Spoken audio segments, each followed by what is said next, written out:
तो ये जनवरी का महीना टेन हैग की जॉब के लिए बहुत ही डिसाइसिव होने वाला है, क्योंकि यहां पर हम सबको पता है हम ऑलरेडी कैराबाओ कप से बाहर हो चुके हैं। टॉप 4 की रेस में तो हम अभी दूर दूर तक नहीं है, ऑल्दो हम अभी भी अगर यहां से कुछ मैचेस जीतते हैं तो यहां पर हम टॉप 4 की रेस में वापस से आ सकते हैं। लेकिन ये बात हम सीजन की शुरू से लेकर दिसंबर एंड तक करते चले आए कि यार ये गेम जीत गए इसके बाद मोमेंटम आ जाएगा, वो गेम जीत गए इसके बाद मोमेंटम आ जाएगा। अभी एस्टन विला वाली विक्ट्री के बाद हमने सोचा था कि चलो ठीक है अब यहां से हमारा जो सीजन है वो पटरी पे आ जाएगा, बट हकीकत कुछ और है।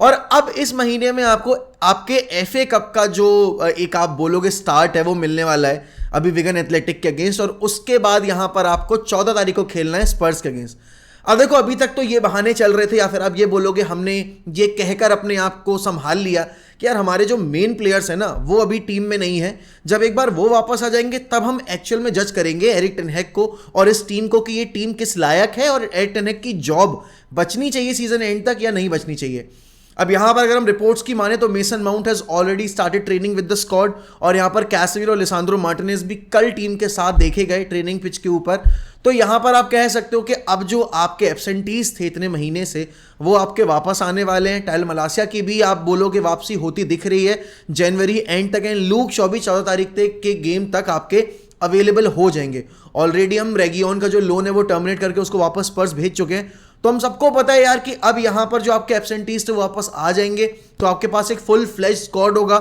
सिलेक्शन के लिए, और उसके बाद टेन हैग के पास कोई एक्सक्यूज नहीं होगा जहां पर वो ये बोल पाए कि हमारे पास इतने प्लेयर्स मिसिंग है, तो वो जो सेटअप मैं खिलाना चाहता हूं या फिर वो जो टैक्टिक्स मैं इंप्लीमेंट करना चाहता हूं वो इंप्लीमेंट में नहीं कर पा रहा। अब यहां पर अगर हम स्पर्स की माने तो स्पर्स जब 14 तारीख को उतरेगी तो उनके पास यूंगमिन सॉन नहीं होंगे, क्योंकि वो अपने एशियन कप की ड्यूटीज पे चले जाएंगे। यहां पर आंद्रे ओनाना के बारे में काफी एक अतरंगी सी रिपोर्ट आई है that Andre Onana will be playing that Spurs वाला गेम और अभी जो आपका एफए कप वाला गेम है वो दोनों गेम्स, एंड वो ट्रेवल करके जाएंगे अपने अफ्रीकन कप ऑफ नेशंस के लिए 14 तारीख को मैच खत्म होने के तुरंत बाद। अब यहां पर आपने सेकंड चॉइस गोलकीपर जो साइन किया, आपने क्या उसको साइन करते वक्त ये बोल दिया था कि देखो तुम सिर्फ नाम के सेकंड चॉइस गोलकीपर हो, जब सेकंड चॉइस गोलकीपर वाले गेम्स आएंगे भी तब भी हम अपने नंबर 1 गोलकीपर को ही खिलाएंगे, क्योंकि खेल वो आपके सेकंड चॉइस गोलकीपर की तरह ही रहा है। अब बायंदिर आई नो मैंने भी उसका कंपाइलेशन देखा है, वो जो फील्ड कंपाइलेशन है उसके कि भाई उसने किस तरीके से गोल लेटिन किए हैं, लेकिन अगर हम देखें तो यहां पर आंद्रे ओनाना ने इतना कुछ नहीं किया है कन्विंसिंग तौर पर जहां पर आप बाइंदर को मौका देने से ही इनकार कर दो। और यहां पर 14 तारीख को जो मैच है आपका, तो उसमें भी अगर आप यहां पर ओनाना को ही खिलाओगे और एफए कप वाले फिक्चर में भी अगर ओनाना को ही खिलाओगे तो फिर सेकंड चॉइस जो गोलकीपर की पोजीशन है उसको खाली कर देते हैं, क्योंकि उस पोजीशन का कोई मतलब बनता नहीं है, राइट। अब यहां पर आंद्रे ओनाना आपके 14 को मैच खेलकर उसी रात में ट्रेवल करके फिर अपनी टीम को ज्वाइन करेंगे अफ्रीकन कप ऑफ नेशंस के लिए। सुनने में बड़ा अच्छा लग रहा है, सुनने में लगेगा how passionate he is for the club, but अगर मैं यहां पर परफॉर्मेंस देखूं आंद्रे ओनाना की तो आपको पता है कि चैंपियंस लीग से बाहर निकलवाने में आंद्रे ओनाना का कितना बड़ा हाथ है। और सेम चीज लास्ट ईयर यहां बैठकर मैं हमारे क्लब के लेजेंड डेविड डेया को टॉर्न अपार्ट कर रहा था because of the mistakes that he made. अगर आप बोलोगे वेस्ट हैम वाले गेम में, देन एफए कप वाले गेम में, और भी इधर उधर 2-3 गेम्स जो आए थे, बट यहां पर आंद्रे ओनाना के बारे में जब डिस्कशन होता है तो लोग कहते हैं this is just his first season in the premier league. भाई देखो ऐसा है, चैंपियंस लीग में लास्ट ईयर ही वाज द बेस्ट गोलकीपर, और वही वाली बात है मतलब वो वाली बात आ जाती है कि he is a very big mouth, कि वो बोल रहे आकर कि last year who was the best goalkeeper in the champions league can not become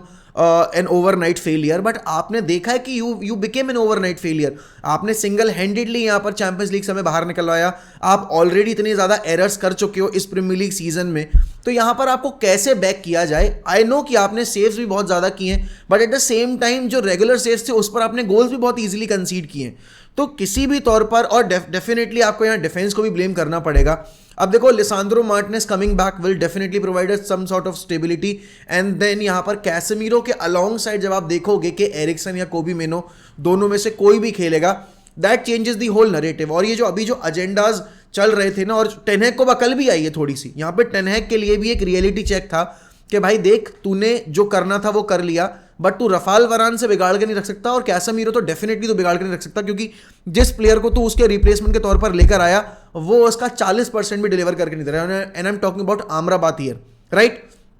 अब यहां पर अगर हम लेटेस्ट रिपोर्ट्स की माने तो आप बोलोगे कि भाई जो कल रिपोर्ट्स आई हैं उसके अकॉर्डिंग टेन हैग अपनी जो पावर है उसको नहीं लूजन अप करना चाहते नई मैनेजमेंट के अंडर भी। भाई देखो थोड़ा तो कहीं ना कहीं कॉम्प्रोमाइज़ करना पड़ेगा टेन हैग चाचा। ये आपके घर की खेती नहीं है पहली बात तो, कि आप जैसा चाहोगे वैसा होगा। यहाँ पर आप एक एम्प्लॉय हो एंड डेफिनेटली यहाँ पर जो अब नई हायरकी आएगी वो चाहेगी कि फुटबॉलिंग डिसीजंस उसके कंट्रोल में हो। देखो इन्वॉल्वमेंट होना किसी एक डिसीजन में वो एक अलग बात होती है, लेकिन अल्टीमेट वीटो पावर होना हर एक साइनिंग के ऊपर वो कभी मैनेजर के पास नहीं होनी चाहिए, क्योंकि अल्टीमेटली यहाँ पर आप देखोगे यर्गन क्लॉप के पास भी इस तरह की वीटो पावर नहीं रही है कि जहाँ पर यर्गन क्लॉप ही डिसाइड करेंगे कि ये प्लेयर आएगा तो आएगा, ये प्लेयर नहीं आएगा तो नहीं आएगा। अल्टीमेटली माइकल एडवर्ड्स वगैरह जब थे उनके लिए काम करने के लिए, तब वो दोनों मिलकर एक प्रोजेक्ट के ऊपर काम कर रहे थे और यहाँ पर टेन हैग को भी साथ मिलकर काम करना पड़ेगा। हमने रैल्फ रेनिक को अपॉइंट किया, टेन हैग के आने के बाद हमने रैल्फ रेनिक को सैक कर दिया।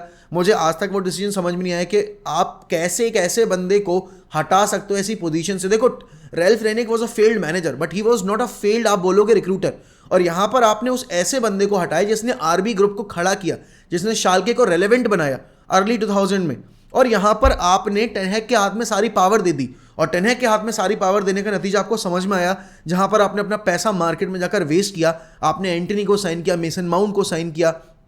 यहां पर अगर आप देखो तो उसने रैसमस हॉलैंड के ऊपर इतना पैसा खर्च कर दिया, जहां पर आपके पास ऑल और अल्टरनेटिव ऑप्शंस हो सकते थे और थे भी टेबल के ऊपर, बट वहां पर आपने ये स्टबर्ननेस दिखाई और मैनेजर को बैक करने के चक्कर में आपने यहां पर अपने पैर पर कुल्हाड़ी दे मारी। और अब आप एफएफपी रेगुलेशंस के अंडर इतने ज्यादा फंसे हुए हो कि विंटर मार्केट में कोई साइनिंग परमानेंट बेसिस पर आ जाएगी, इसका भी आपको अभी कोई आश्वासन देने को तैयार नहीं है। और यहां पर ये एक जो आप बोलोगे ना डिल्यूजन है अभी यूनाइटेड फैन बेस का, and that is a delusion, let me be very Frank here, कि उनको लग रहा है कि रेल्फ आपके जिम रैटक्लिफ के आ जाने के बाद से आपको विंटर मार्केट में 2-3 साइनिंग देखने को मिल जाएंगी। हो सकता है आप लोन पर एक आधा प्लेयर ले आओ, जैसे कि हमने यहाँ पर लोन जो है वो टर्मिनेट किया और हमने अपने एक प्लेयर्स को ऑलरेडी लोन पर भेज दिया। अगर हनेबल भी लोन पर जाता है तो हमारे पास थोड़ा क्वेश्चन होगा कुछ प्लेयर्स को लोन पर लेकर आने का। जैसे कि अभी अगर हम देखें तो यहाँ पर टीमो वर्नर का नाम आ रहा है। अब यहाँ पर आरबी ग्रुप जो है वो यहाँ पर टीमो वर्नर को क्यों लोन पर भेजना चाहेगी? सबसे इंपॉर्टेंट चीज़ ये, वहाँ पर आपको कुछ ना कुछ अमाउंट तो पे करना पड़ेगा, तो आपको ऑफलोड करने पड़ेंगे प्लेयर्स। अब वो प्लेयर्स कौन से होंगे? हमने चार्ली मैकनील को भेजा था लोन के ऊपर, बट वहां से हमने उसको लोन से रिकॉल कर लिया है, विच और लैक ऑफ गेम टाइम की वजह से ही, बट विच क्लियरली शोज कि यहां पर हमारे पास पैसा नहीं है एक नए फॉरवर्ड को लाने का, इसीलिए बैकअप के तौर पर हम मार्शल को काउंट नहीं कर रहे हैं और यहां पर हम चार्ली मैकनील को वापस लेकर आए। अच्छा, अब अगर यहां पर एंथनी मार्शल के जो सऊदी लिंक्स आ रहे हैं वो मटेरियलाइज हो जाते हैं और Anthony Martial goes to Saudi, तो वहां से हमें कुछ फंड्स मिलेंगे और शायद उससे तब हम कोई एक प्लेयर साइन कर पाए। अब यहां पर अगर हम समर प्लानिंग की बात करें तो समर विंडो के लिए ऑलरेडी आप देखोगे यहां पर नाम जुड़ने शुरू हो गए, जैसे कि माइकल ओलीसे जो लास्ट समर विंडो में आपके मैन सिटी से लिंक थे। जब रियाद मारेस गए थे आपके सऊदी, तो Man City were pretty interested in Michael Olise, लेकिन वहां पर माइकल ओलीसे ने नया कॉन्ट्रैक्ट साइन कर लिया था क्रिस्टल पैलेस के साथ और वो वहां पर रुक गए थे। अब इस सीजन में हम सबको पता है भाई हमारी राइट विंग डेड है। सैंचो आप ऑलरेडी ऑफलोड करने को तैयार हो और वहां पर वर्बल एग्रीमेंट वगैरह सब कुछ हो चुका है आपकी डॉर्टमंड के साथ, तो यहां पर आपके पास एक वैकेंसी बनने वाली है। अब उसके बावजूद यहां पर आपके पास अमाद डियालो और फकुंदो पलेस्त्री हैं एंटनी के साथ साथ। या तो आप फिर ये मान के चल रहे हो कि आपको एंटनी को समर ट्रांसफर विंडो में ऑफलोड करना ही करना है, क्योंकि यहां पर 2 सीजन हो जाएंगे और 2 सीजन में अगर हम नंबर्स देखें तो शर्म आ जाएगी एक 100 मिलियन प्लेयर को। बट दैट अगेन मैं उसके प्राइस टैग के लिए उसको ब्लेम नहीं करता, उसके लिए तो आपको जॉन मर्टाओ को, रिचर्ड आर्नल्ड को और एरिक टेन हैग को ब्लेम करना पड़ेगा कि आप आयक्स के पास तब नेगोशिएशन में उतरे जब उनको प्लेयर्स बेचने की जरूरत नहीं थी। यही अगर आप 1 महीने पहले जाते तो वही प्लेयर जो आपको 100 मिलियन में पड़ा है वो आपको 55-60 मिलियन में पड़ जाता। बट वहां पर आप नाइविटी बोलो या फिर आप बोलो कि lack of knowledge about the market, उसके चक्कर में आपने अपने पैर पे कुल्हाड़ी मारी और आप अब ऐसी सिचुएशन फेस कर रहे हो जहां पर आपको वीक इन वीक आउट एंट्री को इसलिए भी यूज करना पड़ रहा है बिकॉज आपने उसको इतना पैसा पे करके खरीदा है, राइट। अब यहां पर आप अगर माइकल ओलीसे को लेकर आ रहे हो तो फिर फकुंदो पलेस्त्री का फ्यूचर क्या है, अमाद डियालो का फ्यूचर क्या है और यहां पर एंटनी का फ्यूचर क्या है, क्योंकि किसी एक प्लेयर के ऊपर तो आपको एक डिसीजन लेना पड़ेगा। अब मैं नहीं चाहता कि वो डिसीजन आप ऐसे प्लेयर के ऊपर लो जिसके अंदर वो जील दिखती है सक्सीड होने की, and I am talking about यहां पर फकुंदो पलेस्त्री। ऑल्दो फकुंदो पलेस्त्री का फ्यूचर मुझे तो नहीं दिख रहा है United, but then again if Facundo Pellistri get sold ahead of आपके आप बोलोगे Antony, then this shows the clear ambition of the manager and this shows the clear picture where we are heading into. अब यहां पर Antony should be the player जिसको हमें offload करना पड़ेगा समर मार्केट में जाते में, और अगर हम एंटनी से पहले अमाद डियालो या फकुंदो पलेस्त्री में से किसी को ऑफलोड करते हैं तो फिर आपको पता है कि ये मैनेजर आगे कंटिन्यू नहीं कर पाएगा, क्योंकि इसकी स्टबर्ननेस और इसकी फेवरेटिज्म ने ऑलरेडी हमें दलदल में ढकेलना शुरू कर दिया है। और यहां पर देखो, आप बोलोगे कि you can't be that critical of Ten Hag, but आपको कुछ डिसीजंस तो टेन हैग के क्रिटिसाइज करने पड़ेंगे, क्योंकि यहां पर उन्होंने ही पैसा वेस्ट किया और उसी पैसा जो हम नहीं बचा पाए उसके वजह से हमें जनवरी ट्रांसफर विंडो में ऐसे लोन डील्स देखने पड़ रहे हैं। लास्ट ईयर भी सेम चीज हुई थी और इस साल भी सेम चीज हुई है। अब यहां पर आपको पता है कि अब क्योंकि जिम रैटक्लिफ आए हैं तो उनकी नई एक पूरी सेटअप आएगी हायर की लेवल के ऊपर। अब उसमें कौन कौन से नाम होंगे, जैसे कि आपको पता है, आप अगर देखो तो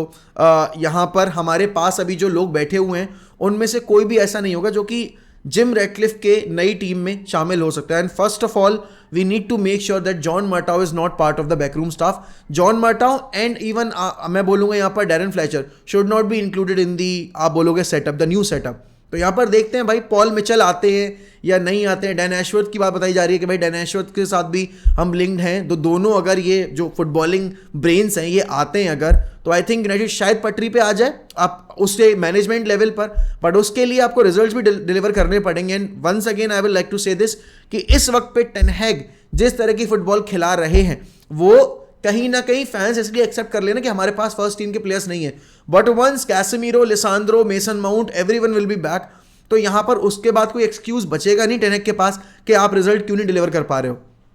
एंड अब यहां पर होम रिकॉर्ड की बात नहीं है, अवे रिकॉर्ड की बात नहीं है, आपको हर एक मैच एक नॉकआउट राउंड की तरह खेलना पड़ेगा अगर आप नेक्स्ट ईयर में जाते में अपने हाथ में बजट चाहते हो, क्योंकि अगर चैंपियंस लीग फुटबॉल नहीं आई तो यहां पर आपको वापस से सब स्टैंडर्ड प्लेयर्स के साथ समझौता करना पड़ेगा, और उस केस में United will always be on the backfoot, क्योंकि बाकी टीम्स जो हैं जैसे कि चेल्सी हो गई, जैसे कि लिवरपूल हो गई, लिवरपूल के लिंक आ रहे हैं एम्बापे के साथ, तो वहां पर आप समझ सकते हो किस तरह की प्लानिंग चल रही है अगले सीजन के लिए। एंड मैन सिटी वो जीतेंगे सब कुछ अगर, तो उनके पास वैसे भी पैसे की कमी नहीं है, and they will upgrade their squad once again. And every year आपको पता है कि आपको रिफ्रेश करना पड़ता है स्क्वाड, और हम अपने स्क्वाड में ऑलरेडी लेथर्जिक प्लेयर्स कैरी कर रहे हैं और उसके बावजूद हम और सब स्टैंडर्ड प्लेयर्स ऐड करते जाते हैं। तो it's high time Ten Hag needs to realise के the job is on the line and the fan base is not going to stick around for a long time. अगर यहां से अब की प्लेयर्स आने के बावजूद उनके रिजल्ट्स में इंप्रूवमेंट नहीं आता है तो और फुटबॉल में इंप्रूवमेंट नहीं आता है,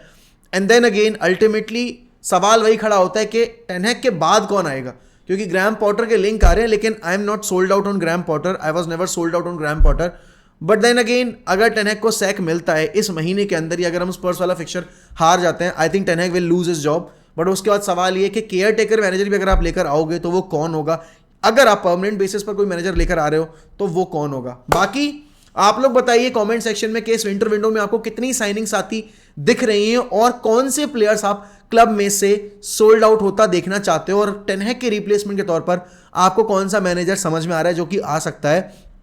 और आपको क्या लगता है क्या टेन हैग सीजन के एंड तक सर्वाइव कर पाएंगे, कि अपनी जॉब रख पाएंगे। और इसी के साथ मैं आपसे लेता हूं अलविदा। वीडियो अगर पसंद आई हो तो लाइक करिएगा, अपने ओपिनियंस कमेंट सेक्शन में बताना जरूर मत भूलिएगा, और उसी के साथ बेल आइकन हिट करिए, सब्सक्राइब करिए और जल्दी से हमें 75,000 तक पहुंचाइए इसी महीने के अंदर। इसी के साथ bye bye, take care, up the fucking Reds, glory glory Man United.